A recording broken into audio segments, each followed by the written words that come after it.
ગુજરાત કોંગ્રેસના નવા પ્રમુખ તરીકે અમિત ચાવડાની નિમણૂક કરવામાં આવી છે તથા તુષાર ચૌધરીને વિપક્ષના નેતા બનાવવામાં આવ્યા છે।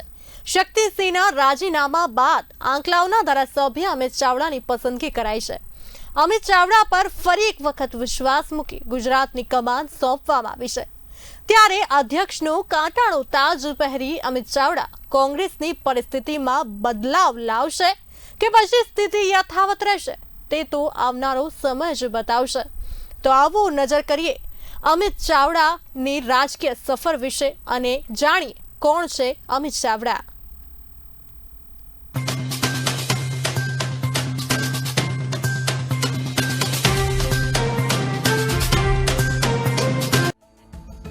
અમિત ચાવડાનો અભ્યાસ એન્જિનિયર, 5 ટર્મથી ધારાસભ્ય તરીકે કોંગ્રેસમાં કાર્યરત। 2004 થી સતત 5 વખત રહ્યા છે ચાવડા ધારાસભ્ય। 2019 થી 2021 સુધી ગુજરાત પ્રદેશ પ્રમુખ તરીકે સંભાળી જવાબદારી। જાન્યુઆરી 2023 થી જુલાઈ 2025 સુધી વિધાનસભામાં રહ્યા વિપક્ષ નેતા તરીકે। અમિત ચાવડા રાજકીય પરિવારમાંથી આવે છે। તેમના દાદા ઈશ્વરભાઈ ચાવડા એક સમયે સંસદ સભ્ય હતા। આ ઈશ્વરભાઈ ગુજરાતના પૂર્વ મુખ્યમંત્રી માધવસિંહ સોલંકીના સસરા હતા। આમ તેઓ ગુજરાત કોંગ્રેસના પૂર્વ પ્રદેશ પ્રમુખ ભરતસિંહ સોલંકીના મામાના દીકરા છે। ઉલ્લેખનીય છે કે અમિત ચાવડા પૂર્વ સાંસદ ઈશ્વરભાઈ ચાવડાના દીકરા અજીત ચાવડાના દીકરા છે। આ સંબંધે તેઓ પૂર્વ સાંસદના પૌત્ર છે। ગુજરાતમાં પાર્ટીનું મજબૂત થવું। ચાવડા પાસે સંગઠન મજબૂત કરવા સમયનો અભાવ। તાલુકા અને જિલ્લા પંચાયત ચૂંટણીઓ હવે આડે હાથ। કોંગ્રેસના મતદારોનું ધ્રુવીકરણ ચાવડા માટે પડકાર સાબિત થશે। કોંગ્રેસનો કકળાટ તમામ નેતાઓ માટે મોટો પડકાર। ગુજરાતમાં ભાજપની મજબૂત પકડ ચાવડા માટે મોટો પડકાર। સામાન્ય રીતે વાત કરીએ તો 2025 ચાલી રહ્યું છે। હવે 2027માં વિધાનસભા ચૂંટણીઓ આવશે। તે 7 થી 8 મહિનામાં જ તાલુકા અને જિલ્લા પંચાયતની ચૂંટણીઓ આવશે। ચાવડા પાસે સમય પણ ઓછો છે। એવામાં કોંગ્રેસમાં કેવા પ્રાણ ફૂંકી શકશે તે તો આવનારો સમય જ બતાવશે।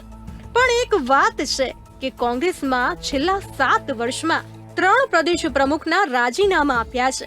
તેમાં એક અમિત ચાવડા પણ હતા। 2021ના ફેબ્રુઆરી માર્ચમાં યોજાયેલી મહાનગરપાલિકાઓ તથા જિલ્લા પંચાયતની ચૂંટણીમાં પરાજય થતા અમિત ચાવડાએ પ્રદેશ પ્રમુખ પદેથી રાજીનામું આપી દીધું હતું। હવે ફરી પણ ટૂંક સમયમાં જિલ્લા પંચાયત અને તાલુકા પંચાયતની ચૂંટણી પડકાર છે। ત્યારે હવે કોંગ્રેસને સફળ કરવામાં ચાવડા કેટલા સાબિત થાય છે તે તો આવનારો સમય જ બતાવશે।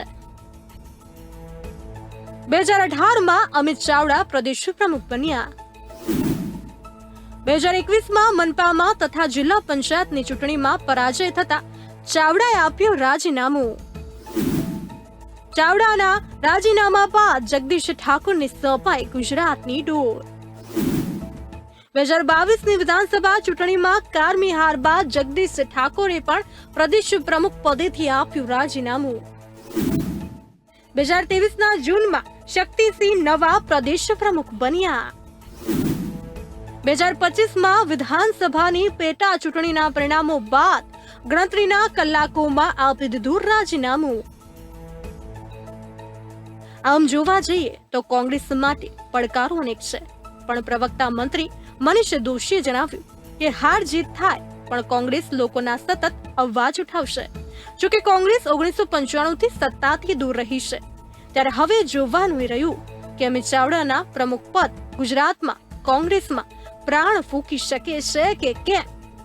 2027માં પરિવર્તન થશે કે પછી પુનરાવર્તન એ તો આવનારો સમય જ બતાવશે।